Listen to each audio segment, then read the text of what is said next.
चुगाट्स mean door frames, wooden चुगाट लगाई जाती है। आपका सिविल वर्क भी उसमें इन्वॉल्व हो जाएगा, तो हीट इंसुलेशन भी नहीं होती, इसी तरह चुगाट्स की इंस्टॉलेशन शामिल होती है।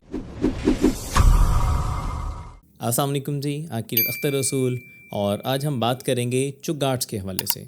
बहुत सारी इसके ऊपर डिस्कशंस आती हैं, बहुत सारे लोग पूछते हैं कि जी चुगाट्स कौन से इस्तेमाल होने चाहिए। चुगाट्स मीन डोर फ्रेम्स। अब डोर फ्रेम्स के लिए हमारे पास मल्टीपल ऑप्शंस मौजूद हैं, लेकिन पाकिस्तान में जो ज़्यादातर आपको इस्तेमाल करने को मिलती हैं वो आप भी समझते हैं कि या तो वो वुडन में आता है। अच्छा, उसका थोड़ा सा मैं साथ तरीक़ाकार भी बता दूंगा कि डिफरेंसेस क्या हैं। अब उसमें क्या होता है कि ड्यूरिंग कंस्ट्रक्शन अगर आप लगते हुए देखते हैं, वो आप देखते हैं कि मिसाल के तौर पर 1 फीट की अभी चुनाई हुई, चुनाई बोलते हैं ब्रिक मेसनरी वर्क को, और उसके ऊपर जैसे जैसे दरमियान में जैसे ही स्टार्ट होता है, आप स्टील की जो चुगाट्स हैं, स्टील फ्रेम जो होता है वो लगा दिया जाता है।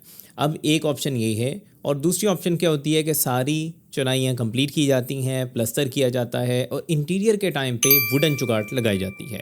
अच्छा, वुडन के अंदर भी फर्दर कौन कौन सी ऑप्शन है, हम उसके ऊपर भी थोड़ी सी बात करेंगे। पहले हम इनके कंपैरिजन को देख लेते हैं।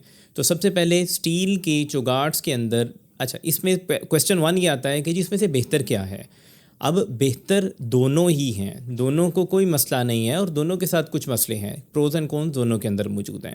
ये अब स्नैरियो टू स्नैरियो रिकमेंड किया जाएगा या बजट के मुताबिक रिकमेंड किया जाएगा।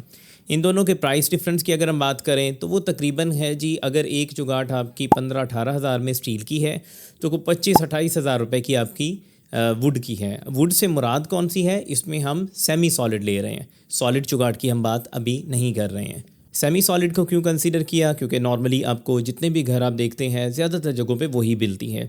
हम इसकी अगली डिस्कशन आगे जाके इसके ऊपर डिस्कशन भी करेंगे कि वुड के अंदर सेमी सॉलिड है और उसके अंदर क्या क्या टाइप्स हैं और उनके आपस में क्या नेगेटिव क्या पॉजिटिव हैं, उनके ऊपर बात करेंगे। लेकिन अभी हम बात करते हैं स्टील के ऊपर और सिंपल वुड के ऊपर।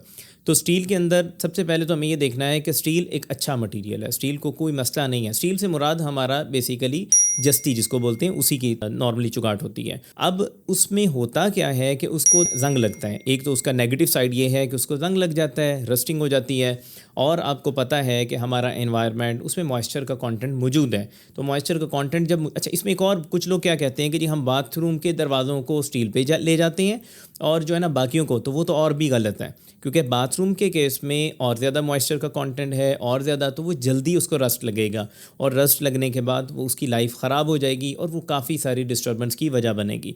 और वो ऐसा भी नहीं है कि नॉर्मल वुड की जुगाड़ की तरह कि हम उसको उतारेंगे और चेंज कर देंगे, क्योंकि वो शुरू से साथ लगी हुई है, तो उसको उखाड़ना फिर अच्छा खासा थोड़ा सा आपका सिविल वर्क भी उसमें इन्वॉल्व हो जाएगा, क्योंकि तोड़ फोड़ नज़र आएगा, विजिबल होगा। तो एक तो सबसे पहले ये हो गया कि उसको रिपेयर करना मुश्किल है। दूसरा ये हो गया कि उसको जंग का मसला आता है। हाँ, कॉस्ट उसकी कम है, जैसे मैंने बताया कि वो 15 से 18 हज़ार है, और जो दूसरी है वो 25-28 हज़ार की, 30 हज़ार डिफरेंट गेज जो है ना इसकी प्राइस डिफ़ाइन कर रहे होते हैं, लेकिन एक एवरी 15 से 20 हज़ार आप समझ सकते हैं। तो तकरीबन कोई 12-15 हज़ार रुपये का आपस में डिफरेंस आता है। अच्छा, तीसरा जो इसके अंदर हम बात करें कि इसके अंदर ना साउंड इंसुलेशन नहीं है ये, क्योंकि साउंड इंसुलेशन होती है, जितनी ज़्यादा स्ट्रॉन्ग पैकिंग होगी उतना ज़्यादा। तो जब अंदर मेटल की होती है, और मेटल के ऊपर फिर होता क्या है, इसको कवर किया जाता है, इसके ऊपर शीट लगा के, प्लाई लगा के इसको कवर कर दिया जाता है। तो जब वो कवर करने के बाद भी इसके साउंड इंसुलेशन इतनी अच्छी नहीं होती। अगर साउंड इंसुलेशन नहीं होती तो हीट इंसुलेशन भी नहीं होती, तो इसका मतलब है हीट भी, लॉसेस भी इसमें होती हैं। तीसरा, एक फ़ील की अगर बात करें, एस्थेटिक्स की बात करें, तो वहाँ पे भी कमी रहती है, क्योंकि एक ये लगाने के बाद नो डाउट बाहर गोला लगा दिया जाता है, उसको कवर कर दिया जाता है, अंदर उसको क्या पैकिंग कर दी जाती है, लेकिन पैकिंग के बावजूद जब आप उसको डोर को क्लोज़ एंड ओपन करते हैं तो एक फ़ील ज़रूर आता है, डिफरेंस नज़र आता है, फ़ील होता है। अगर कोई फ़ील करने वाला हो तो उसमें आपको पता चलता है कि ये जो है ना अंदर मेटल की फ्रेम लगा हुआ है, चुगाट लगी हुई है। अब हम अगर बात करें कि स्टील की चुगाट्स के, मेटल चुगाट के बेनिफिट्स क्या हैं, सबसे पहला बेनिफिट तो प्राइस कम है, कॉस्ट कम है। अच्छा, इसमें एक और तरीका भी होता है, लेकिन वो सिर्फ उस वक्त अप्लाई हो सकता है कि अगर आप खुद कंस्ट्रक्शन कर रहे हैं। अगर आपने कॉन्ट्रैक्टर को या विद मटेरियल दिया हुआ है तो ये उसके बेनिफिट में चला जाएगा, क्योंकि अगर सपोज़ करें कि विद मटेरियल है तो उसने नॉर्मली उसमें लिंटल बीम डालना था, तो अगर आप मेटल की चुगाट्स पे चलते हैं तो मेटल की चुगाट्स के केस में क्या होगा कि मेटल बीम की बजाय बत्ता डाल देगा। वो बेसिकली बत्ता कहते हैं, 2-3 सरिये रख के तो उसको कवर कर दिया जाता है। तो उसमें एक तो चुगाट्स के पैसे। अच्छा, इसमें डिफरेंट तरह की प्रैक्टिसेस हैं। जो नॉर्मल प्रैक्टिस DHAs में, या जहाँ पे हम लोग मेनली वर्किंग कर रहे हैं, वहाँ पे देखने को मिलती है। पहली बात तो ये कि वहाँ पे आपको मेटल चुगाट्स बहुत रेयर मिलेंगी, और अगर कभी मिलेंगे भी तो नॉर्मली लिखा ज़रूर होता है कि जी मेटल चुगाट्स का कॉन्ट्रैक्ट के अंदर इसकी इंस्टॉलेशन शामिल होती है, जैसे गेट की, इसकी ग्रिल्स की, इसी तरह चुगाट्स की इंस्टॉलेशन शामिल होती है। तो इंस्टॉलेशन जब शामिल होती है तो उसके अंदर क्या है कि जो कॉन्ट्रैक्टर है वो अगर इसको और पैसे बचाना चाहे तो वो लिंटर की बजाय डायरेक्ट भी कर सकता है, लेकिन बेहतर हमेशा ये रिकमेंडेड होता है कि जहाँ पे भी ओपनिंग आए वहाँ पे स्ट्रक्चरल इंजीनियर की रिकमेंडेशन के मुताबिक आप लिंटर बीम डालें, क्योंकि वो स्ट्रेंथ के लिए आपकी फ्लेक्सिबिलिटी देता है और बेहतर होता है। और मेटल का इसके अलावा जो बेनिफिट है वो ये है कि इसकी लाइफ ज़्यादा है एज़ कम्पेयर टू वुड। चुगाट्स दोनों जो है ना, अगर पानी का इनको मॉइस्चर कंटेंट आएगा, पानी लगेगा तो ख़राब होंगी, एक को जंग लगेगा, एक को वैसे दीमक लगेगी या वैसे फूल जाएगी।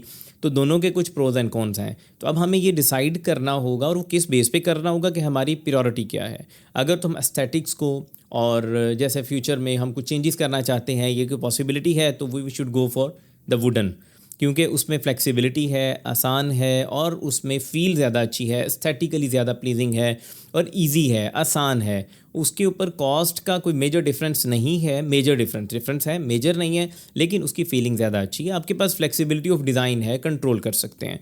और अगर आप समझते नहीं एक दफ़ा ही करें और बस ठीक है जान छोड़ें, हाँ ये आपको मिलेगा छोटे घरों में। अगर आप 5 मरला, 7 मरला, 2 मरला, 4 मरला वाले घरों में देखेंगे ना, तो नॉर्मली क्योंकि वहाँ पे बजट एक मेजर कंस्ट्रेंट होता है, तो वहाँ पे आपको ये मेटल वाली ऑप्शन ज़्यादा नज़र आएगी। या डीएचए से बाहर अगर आप काम कर रहे हैं, एलडीए की कुछ जगह हैं या अंदरून वाले साइड हैं, या ये वाली जो थोड़ा डेवलप नहीं है, वहाँ पे आपको मेटल की चुगाट्स नज़र आती हैं, जबकि डीएचएस में ये बहुत कम प्रैक्टिस में देखा गया है। और इसका एक और फैक्टर भी है कि हमारी जो मेटल चुगाट, जब हम इसको बोलते हैं, मेटल वैसे बुरा नहीं है, लेकिन इसकी वो क्वालिटी नहीं होती है। इसकी वो जस्ती चादर जो यूज़ इस्तेमाल होती है वो को बहुत अच्छी क्वालिटी वाली भी नहीं होती है। फिर इसमें अगेन जब हम डोर लॉक्स लेते हैं, जब हम वो ख़रीदारी करने जाते हैं, तो इसमें अगेन कटिंग और वो वेल्डिंग के जो मामलात हैं, इसमें वो प्रॉपर हमारे पास टूल्स या मशीन्स नहीं हैं जिसके बेस, तो वहाँ पे भी डोर्स लॉक लगाते वक्त भी हमें कुछ चैलेंजेस आते हैं कि वुड की और उसका अगर करें तो ज़्यादा बेहतर वर्किंग हो पाती है। तो ये बेसिकली कुछ इसका कंपैरिजन था। अब नेक्स्ट वीडियो में हम बात करेंगे कि हमारी जो चुगाट्स हैं उसमें अगर हम वुडन वाली ऑप्शन पे जाते हैं तो हमारे पास कौन कौन सी ऑप्शंस मौजूद हैं, उनके क्या प्रोज एंड कॉन्स हैं, और हमें किस वाली ऑप्शन को प्रेफर करना चाहिए और क्यों करना चाहिए। Thank you so much.